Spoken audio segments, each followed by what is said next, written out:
अस्सलाम वालेकुम क्लास। उम्मीद करता हूँ आप सब बच्चे ठीक है और अपनी छुट्टियों को अच्छे से एंजॉय कर रहे हैं। और आफ्टर मिड ये हमारा फर्स्ट आज रिकॉर्डेड लेक्चर है रिसर्च मेथोडोलॉजी का। एज़ पर स्केजुअल ये हमारा सेकंड लेक्चर होना चाहिए था, लेकिन कुछ टेक्निकल रीजंस की वजह से और कुछ कन्फ्यूजन की वजह से फर्स्ट लेक्चर आपका रिकॉर्ड नहीं हो सका। लेकिन कोई इशू नहीं है, उसको हम किसी ना किसी तरह मेकअप के थ्रू एडजस्ट कर लेंगे। अच्छा, अब ये लेक्चर स्टार्ट करने से पहले एक दो चीज़ें जो मैं डिस्कस करना चाहूँगा। पहली ये चीज़ कि हाँ, मिड्स के आपके एग्ज़ाम कि आप बच्चों ने मिड्स में अच्छा परफॉर्म किया है, रिज़ल्ट भी कुछ दिनों तक आपको मिल जाएगा, लेकिन ओवरऑल क्लास की परफॉर्मेंस अच्छी थी। और आपके पेपर देख के ऐसा बिल्कुल नहीं फील हुआ कि आप बच्चों ने नेट से डाटा कॉपी किया है, और ऐसा भी नहीं फील हुआ कि आप बच्चों ने आपस में नकल किया, क्योंकि हर बच्चे ने माशाल्लाह नज़र ना लगे यूनिक अपने आइडियाज़ को डिस्कस किया।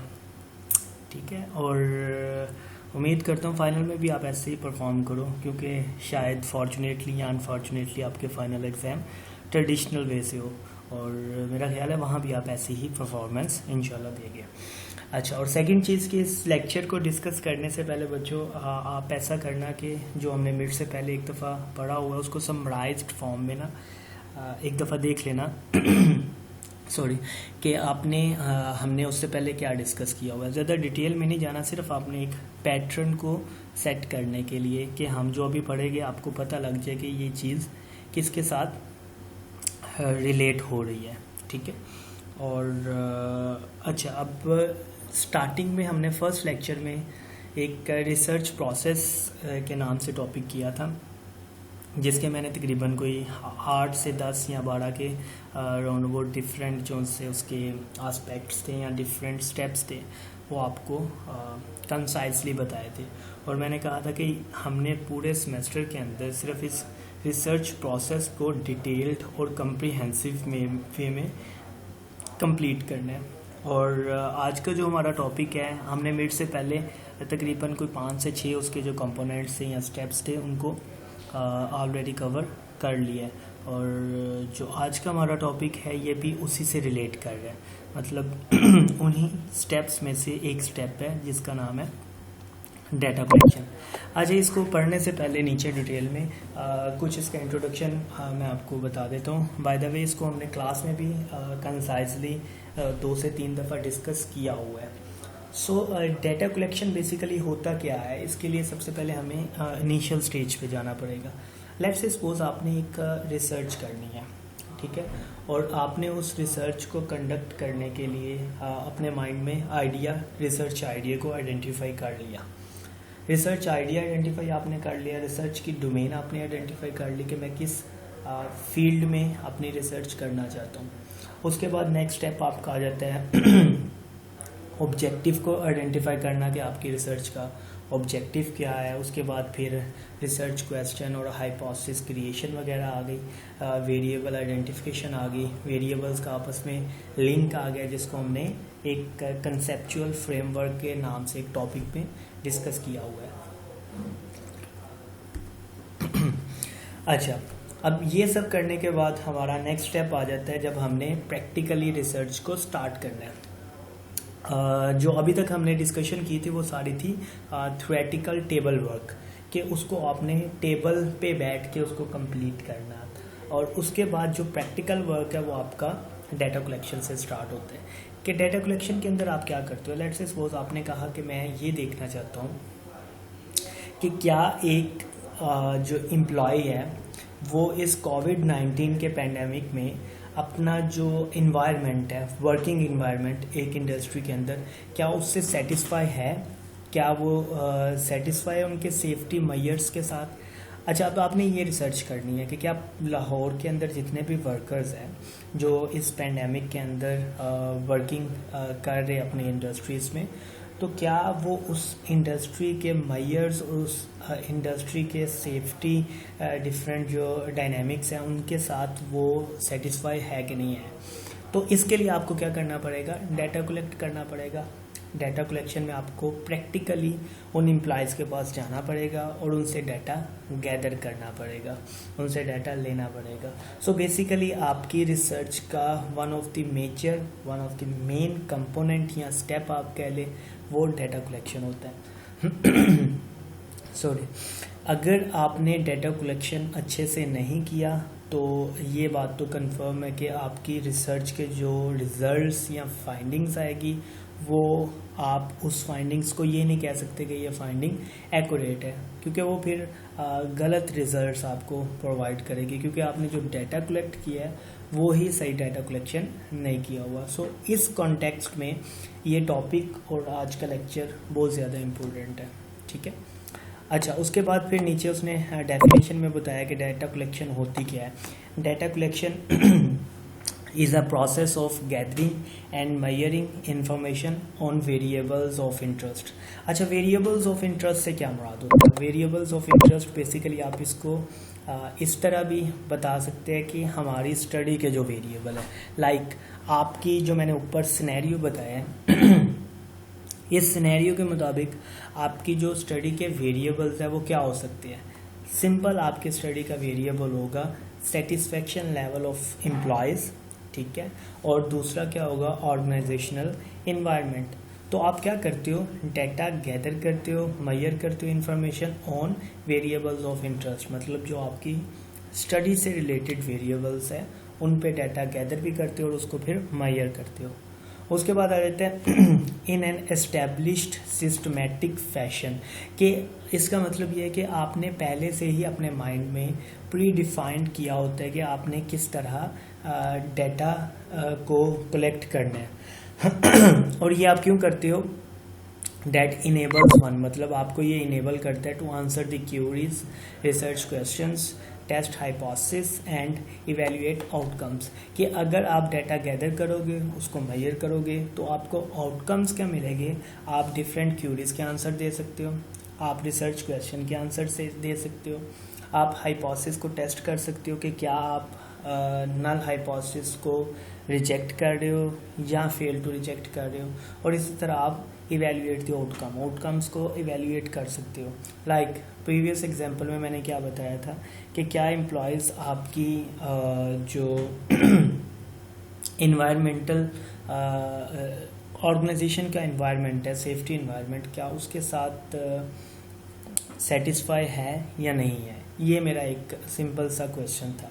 तो इसका आंसर क्या होगा? लेट्स सपोज हमने डाटा गैदर किया with the help of interviews और हमें पता लगा कि employees are not satisfy with the safety measures which are taken by the industry, कि उनके सेफ्टी मेजर्स के साथ वो सेटिस्फाई नहीं है। तो डाटा गैदर करना और उसको मेजर करने से आपको आपके बेसिक जो उनका रिसर्च क्वेश्चन है उनके आंसर मिल जाएंगे। ओके, उसके बाद नेक्स्ट हमारा एक सब टॉपिक है जिसको हम कहते हैं टाइप्स ऑफ डाटा, के आपके डाटा की कितनी टाइप्स है। अगेन ये हमने क्लास में कंसाइजली डिस्कस किया था that there are basically 2 types of data which is normally prevail in the field of research. Okay, the first one is the quantitative data. अच्छा, क्वांटिटेटिव डाटा नाम से ही वाज़ेह हो रहा है कि क्वांटिटेटिव डाटा ऐसा डाटा को कहते हैं जो आपके जिसके अंदर आप किसी भी चीज़ को न्यूमेरिकली बता सकते हो। अगेन, हर वो डाटा जिसको आप न्यूमेरिकली एक्सप्लेन कर सकते हो, इसको हम क्या कहते हैं? Quantitative data. Let's say suppose नीचे हमने एग्जांपल्स दी है, किसी भी चीज़ का साइज़, इसको हम न्यूमेरिकली एक्सप्रेस कर सकते हैं, length, duration, time period, amount, price and so on. Price मतलब लेट्स से सपोज हम कहते हैं एक वाटर की जो बोतल है वो 20 रुपीज़ की है, तो इसको हम नंबर्स में एक्सप्रेस कर सकते हैं। ड्यूरेशन को हम कर सकते हैं 1 आवर, 2 आवर, 3 आवर। लेंथ को हम कर सकते हैं 1 किलोमीटर, 2 किलोमीटर, 3 किलोमीटर। तो इन चीज़ों को हम क्वांटिटेटिवली एक्सप्रेस कर सकते हैं। हर वो डाटा जिसको हम क्वांटिटेटिवली एक्सप्रेस कर सकते हैं उसको हम क्या कहते हैं? Quantitative data of your research. Okay, second one आपका है क्वालिटेटिव डाटा। अच्छा, अब ये क्वालिटेटिव डाटा क्या है? मतलब नाम से क्या वाज़ेह हो रहा है कि ये आपके वेरिएबल की क्वालिटी को बताएगा। मतलब हर वो डाटा जो न्यूमेरिकली बताया नहीं जा सकता या न्यूमेरिकली एक्सप्रेस नहीं किया जा सकता, उसको हम क्वालिटेटिव डाटा कहते हैं। या हम ये कह सकते हैं कि हर वो डाटा जिसका नेचर क्वांटिटेटिव नहीं है वो क्वालिटेटिव डाटा है। लाइक क्या कोई ऐसे एग्जाम्पल में अगर हम देखें तो क्या कोई बता सकता है कि इमोशनल अटैचमेंट कितनी है? मतलब अगर एक बंदा कहता है कि मेरी इमोशनल अटैचमेंट 10 है, तो what do you mean by 10 से क्या मुराद है? कोई मैयर नहीं है, न्यूमेरिकली आप एक्सप्रेस नहीं कर सकते। इसी तरह लेवल ऑफ सेटिस्फेक्शन, आप कितने सेटिस्फाई हो? एक बंदा कहता है कि मैं 7 आउट ऑफ 10 सेटिस्फाई हूँ, तो इसकी कोई सेंस नहीं बन रही। ठीक है, so qualitative data, again types of data, there are basically 2 types of data. The first one is the quantitative data and the second one is the qualitative data. Quantitative data के अंदर आप क्या करते हो? each and every data which is related are the data which can be measurable and which can be expressed in the form of numbers, इसको हम क्या कहते हैं? quantitative data। और qualitative data क्या है? which cannot be expressed in the form of numbers and figures। ठीक है, इसको हम क्या कहेंगे? qualitative data। so ये basically आपके 2 सब टॉपिक्स हो गए डाटा से रिलेटेड। नेक्स्ट आपका मेजर टॉपिक आ जाता है डाटा कलेक्शन टेक्निक्स। अच्छा, आपने डिसाइड कर लिया कि आपने एम्प्लॉयज़ से जाके इंडस्ट्री के जितने भी एम्प्लॉयज़ हैं उनसे आपने डाटा कलेक्ट करना है कि क्या वो इंडस्ट्री की जो सेफ्टी और सिक्योरिटी मेजर्स है उससे सेटिस्फाई है कि नहीं है। ठीक है, अब इस चीज़ को मेजर करने के लिए आपके पास डिफरेंट टेक्निक्स है through which you can collect or gather your data for your research. तो उन टेक्निक्स को हम आप एक एक करके डिस्कस करेंगे। अच्छा, सबसे पहले तो ऊपर वाले सिनेरियो में आपको ये जानना पड़ेगा कि ऊपर जो हमने सिनेरियो को डिस्कस किया है उस सिनेरियो के अंदर क्या हमें डाटा क्वालिटेटिव चाहिए या क्वांटिटेटिव चाहिए। इट इज़ क्वाइट ऑब्वियस कि आप जब जाके अपने एम्प्लॉयज़ की लेवल ऑफ सेटिस्फेक्शन को मेजर करेंगे तो level of satisfaction can not be expressed in the form of numbers and figures. So हम ये कह सकते हैं कि आपका जो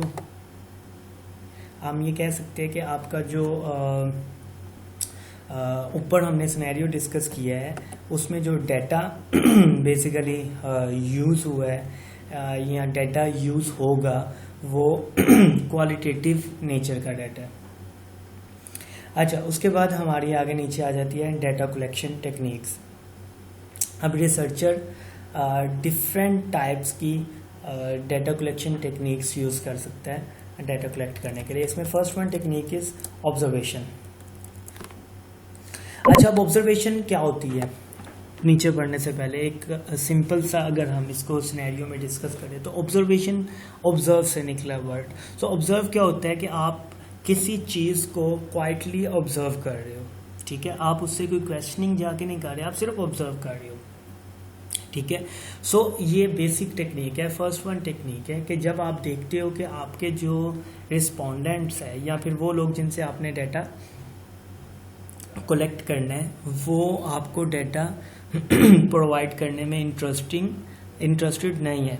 अगर वो इंटरेस्टेड नहीं है, वो आपको डाटा प्रोवाइड करने की में हेजिटेशन फील कर रहे हैं, तो आपको क्या करना पड़ेगा? आप ऑब्जर्वेशन टेक्निक के थ्रू डाटा कलेक्ट कर सकते हैं। मतलब आप सिंपली उनको ऑब्जर्व करेंगे। ठीक है, ऑब्जर्व करेंगे और उससे आप रिजल्ट्स फाइंड आउट करेंगे कि क्या ये एम्प्लॉयज़ सेटिस्फाइड है या नहीं है। अच्छा, इसमें डिफरेंट पॉइंट्स है जिसको हम एक एक करके डिफाइन करते हैं। The first one is collecting data through observing. ये अभी मैंने डिस्कस आपको बता दिया हुआ है कि आप क्या करते हो, ऑब्जर्वेशन के थ्रू ऑब्जर्व करके चीज़ों को डाटा कलेक्ट करते हो। तो इसको हम क्या कहते हैं? इस टेक्निक को हम ऑब्जर्वेशन कहते हैं। अच्छा, सेकंड पॉइंट क्या है? Observation as a data collection method can be structured and unstructured. मतलब ये हुआ कि जो आप डाटा ऑब्जर्वेशन के थ्रू कलेक्ट करना चाहते हो तो आपकी ऑब्जर्वेशन स्ट्रक्चर्ड भी हो सकती है, आपकी ऑब्जर्वेशन अनस्ट्रक्चर्ड भी हो सकती है। अब ये क्या होता है इसको मैंने नीचे डिफाइन किया हुआ है। अच्छा, स्ट्रक्चर्ड ऑब्जर्वेशन क्या होती है? जिसके अंदर आपको पहले से ही मालूम होता है कि आपने किन किन एस्पेक्ट्स को अपने रिस्पोंडेंट के किन किन एस्पेक्ट्स को मेजर करना है या किन किन एस्पेक्ट्स को ऑब्जर्व करना है। लेट्स सपोज आप इंडस्ट्री में गए हैं, आपने जाके बैठ गया और आप सिर्फ ये फोकस कर रहे हैं कि मैंने एम्प्लॉयज़ के जेस्चर्स को नोट करना है, जेस्चर्स और पोस्चर्स को नोट करना है कि वो किस तरह का बिहेवियर शो करवा रहे हैं, ठीक है।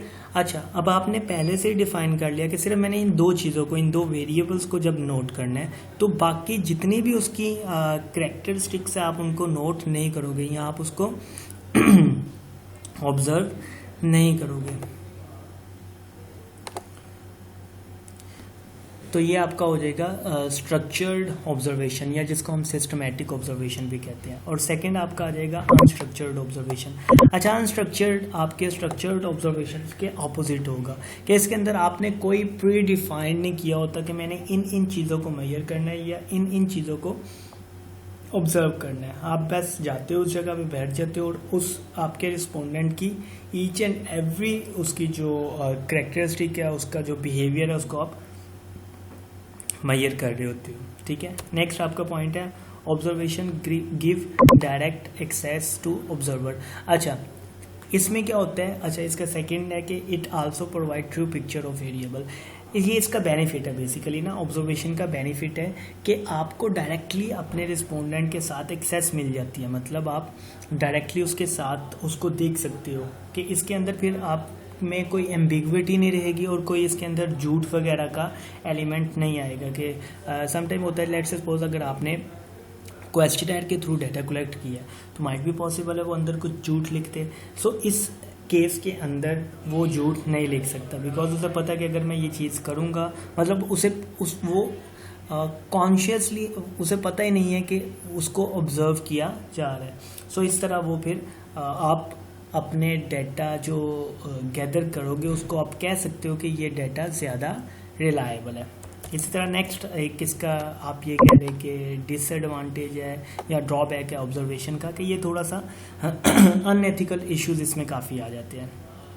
अनएथिकल इशू से मुराद ये है कि एक बंदे को उसकी कंसेंट के बगैर ऑब्ज़र्व करना अनएथिकल इश्यूज़ में आ जाते हैं, जो कि फिर आपकी रिसर्च के लिए या आपकी स्टडी को थोड़ा सा हिट करेंगे, एथिकली हिट करेंगे। सो ये आपका फर्स्ट ये कह रहे कि टेक्निक थी through which you can gather or collect your data from your respondent. Okay, so second one technique आपकी आ जाती है इंटरव्यूज़। अच्छा, अब इंटरव्यूज़ क्या होते हैं? सिंपल, ये हमने पहले ऑलरेडी डिस्कस किया हुआ है कि इंटरव्यू बेसिकली आपके एक ऐसी टेक्निक है जिसमें आप अपने रिस्पोंडेंट से क्वेश्चंस के थ्रू डाटा कलेक्ट कर सकते हो, और क्वेश्चंस आप फेस टू फेस क्वेश्चंस के थ्रू डाटा कलेक्ट कर सकते हो, और इसी को एक डेफिनेशन के फॉर्म में इधर मैंने लिख दिया, ठीक है। सो इंटरव्यू की जो टेक्निक है डाटा कलेक्शन की, ये इसको नॉर्मली कहा जाता है कि ये one of the best technique है for the purpose to collect the data, for the purpose to collect the data. Okay, so इसके बाद आपके आ जाते हैं टाइप्स ऑफ इंटरव्यू। अच्छा, इंटरव्यू के थ्रू आप डाटा कलेक्ट कर सकते हो। अब इसकी डिफरेंट टाइप्स हैं। First one is the structured interview. अब इसके नाम से ही पता लग रहा है कि स्ट्रक्चर्ड इंटरव्यू से मुराद ये है कि आपने सारा जो इंटरव्यू का प्रोसेस है उसको बड़े स्ट्रक्चरल वे में किया हुआ है। स्ट्रक्चरल वे से मुराद ये है कि आपने पहले से ही क्वेश्चंस को लिख के रखा हुआ है कि मैंने इतने क्वेश्चंस अपने रिस्पोंडेंट के साथ करने हैं। आपने ये भी लिखा हुआ है कि कौन सा क्वेश्चन पहले करना है, कौन सा क्वेश्चन बाद में करना है।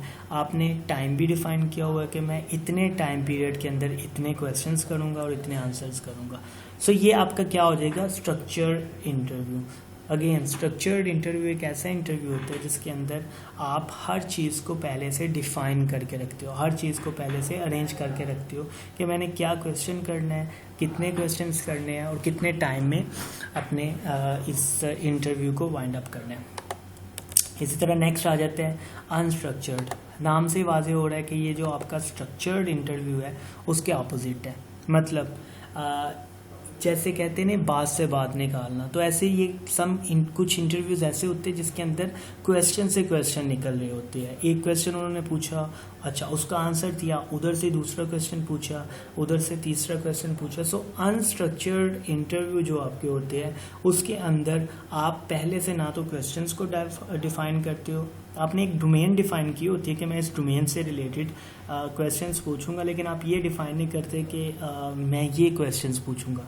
वो क्वेश्चंस एट अ टाइम उसी वक्त आप कह लेके बैठ के जो भी आपके माइंड में आता है वो आप उससे पूछ लेते हैं। और last one is the semi structured. ठीक है, सिंपल सी बात है कि ये दोनों का मिक्सचर है, जिसको हम कहते हैं कि हाइब्रिड टाइप ऑफ इंटरव्यू है, जिसमें कुछ क्वेश्चंस आपने प्रिपेयर किए होते हैं पहले और कुछ आपने क्वेश्चंस एट अ टाइम वहीं पे जब भी मतलब आप क्वेश्चन कुछ करते हैं और उसके बाद आपको कुछ माइंड में आता है तो उससे क्वेश्चंस कर लेते हैं। सो सेमी स्ट्रक्चर्ड इंटरव्यू जो है ये आपका मिक्सचर है या हाइब्रिड वर्जन है स्ट्रक्चर्ड और अनस्ट्रक्चर्ड इंटरव्यू का।